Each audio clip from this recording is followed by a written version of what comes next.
खुशामदीद दोस्तों, आप देख रहे हैं लायन दास्तान। आज हम आपको सुनाएंगे जंगल के बादशाह की एक ऐसी कहानी जब उस पर मुसीबत की घड़ी आई तो जंगल के जानवरों ने किस तरह अपनी वफादारी का सबूत दिया। जंगल में इस साल बहुत सख्त गर्मी पड़ रही थी। गर्मी इतनी ज्यादा थी कि जानवरों का सांस लेना भी मुश्किल हो गया था।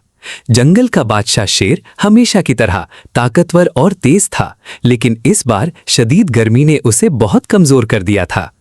कई दिनों से शेर को पानी नहीं मिला था। उसकी हालत इतनी खराब हो गई थी कि वो अपनी गार से बाहर भी नहीं निकल सकता था। पूरे जंगल में खबर फैल गई कि शेर बहुत बीमार है। ये सुनकर सब जानवर परेशान हो गए।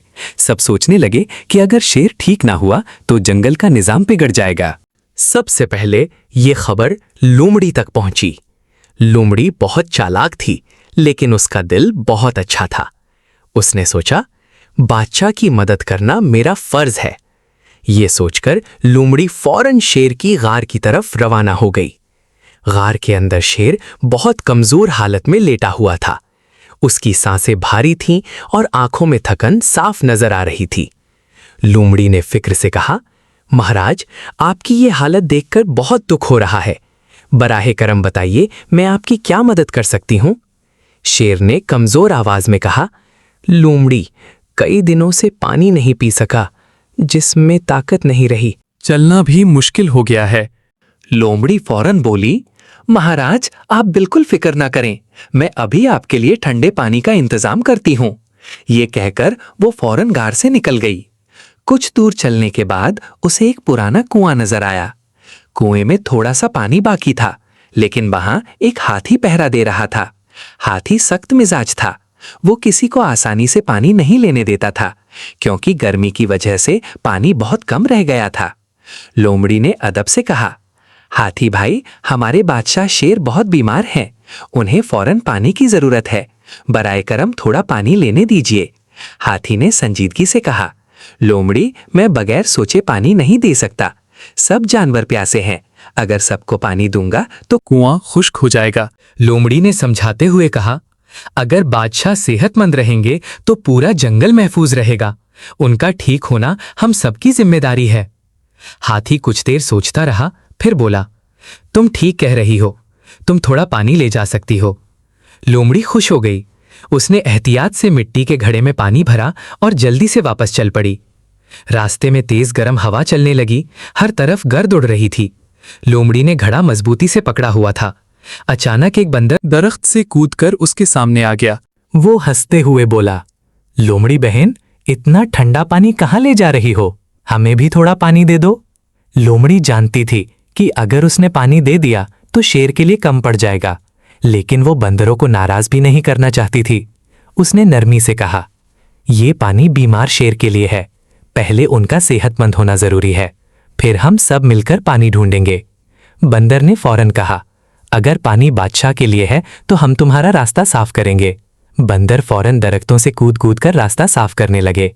लोमड़ी खुशी से जल्दी गार तक पहुंची और पानी शेर के सामने रख दी। शेर ने आहिस्ता आहिस्ता पानी पिया। उसके चेहरे पर कुछ सुकून नजर आने लगा। शेर ने कमजोर मुस्कुराहट के साथ कहा, लोमड़ी, तुमने बहुत बड़ा एहसान किया है।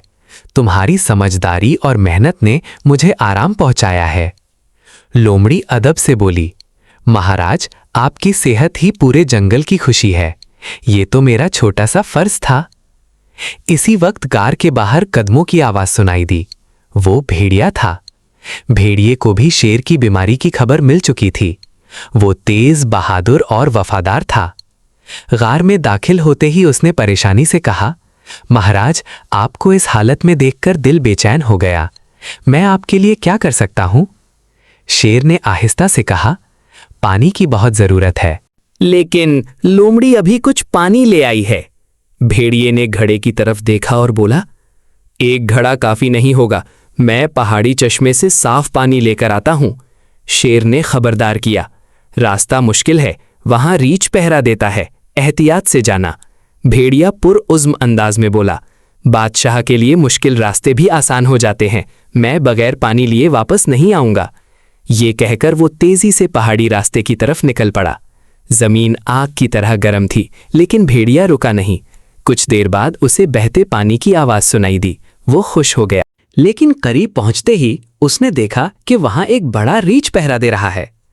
भेड़िए ने अदब से कहा, रीछ भाई, हमारे बादशाह शेर बहुत बीमार हैं, उन्हें साफ पानी चाहिए, बराहे करम मुझे थोड़ा पानी लेने दीजिए। रीछ ने सख्त लहजे में कहा, हर कोई यही कहता है, पानी बहुत कम बचा है।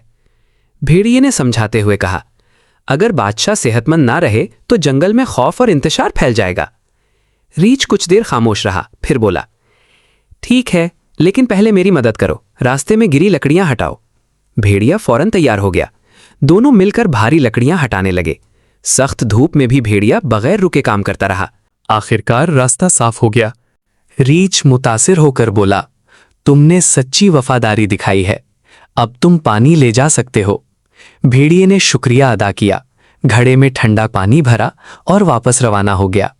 लेकिन रास्ते में जंगली सूरों का एक झुंड खड़ा था। उन्होंने पूरा रास्ता बंद किया हुआ था। भेड़िए ने नरमी से कहा, भाइयों, बराहे करम रास्ता दे दीजिए, ये पानी बीमार शेर के लिए है। एक बड़ा सूर बोला, हम भी इस गर्मी से परेशान हैं, पहले हमारी मदद करो। भेड़िए ने पूछा, मैं क्या कर सकता हूं? सूर ने कहा, हमारे बच्चों के लिए कीचड़ वाला गड्ढा खुश्क हो गया है, अगर तुम नाली खोल दो तो पानी वहां पहुंच जाएगा। भेड़िया फौरन काम में लग गया। उसने मिट्टी हटाई, पत्थर सरकाए और नाली खोल दी। कुछ ही देर में पानी गड्ढे तक पहुंचने लगा। भेड़िए के बच्चे खुशी से उछलने लगे।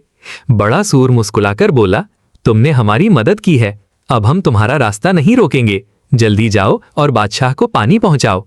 भेड़िया तेजी से गार की तरफ भागा। गार में पहुंचते ही लोमड़ी खुशी से बोली, भेड़िया, तुम वाकई कामयाब हो गए। भेड़िए ने घड़ा शेर के सामने रखते हुए कहा, महाराज, ये पहाड़ी चश्मे का ठंडा और साफ पानी है। शेर ने पानी पिया। अब उसके चेहरे पर पहले से ज्यादा सुकून नजर आने लगा था। शेर ने खुश होकर कहा, भेड़िया, तुमने हिम्मत, सब्र और वफादारी की मिसाल कायम कर दी है। भेड़िया अदब से बोला, महाराज, आपकी सेहत ही हमारा फख्र है, मैंने सिर्फ अपना फर्ज अदा किया है। इसी वक्त गार के बाहर से आहिस्ता आहिस्ता कदमों की आवाज आई। वो गधा था। गधा बहुत सीधा साधा और मेहनती था। उसे भी शेर की बीमारी की खबर मिली थी। वो गार में दाखिल हुआ और फिक्र से बोला, महाराज, आपको इस हालत में देखकर दिल बहुत दुखी हुआ, बराहे करम मुझे भी खिदमत का मौका दीजिए। शेर अब काफी बेहतर महसूस कर रहा था। उसने मुस्कुराकर कहा, गधे दोस्त, लोमड़ी और भेड़िया मेरे लिए पानी ले आए हैं, अब मैं पहले से काफी बेहतर हूं, लेकिन तुम्हारी फिक्र ने मेरा दिल खुश कर दिया है। ये सुनकर सब जानवर खुश हो गए। फिर शेर, लोमड़ी, भेड़िया और गधा एक साथ गार से बाहर निकले और जंगल की तरफ चल पड़े। तो दोस्तों, इस कहानी से हमें ये सबक मिलता है कि इत्तेहाद और खिदमत खल्क में ही सबकी भलाई है। अगर आपको हमारी ये कहानी पसंद आई हो तो लायन दास्तान को लाइक और सब्सक्राइब जरूर करें। मिलते हैं अगली कहानी में, तब तक के लिए अल्लाह हाफिज।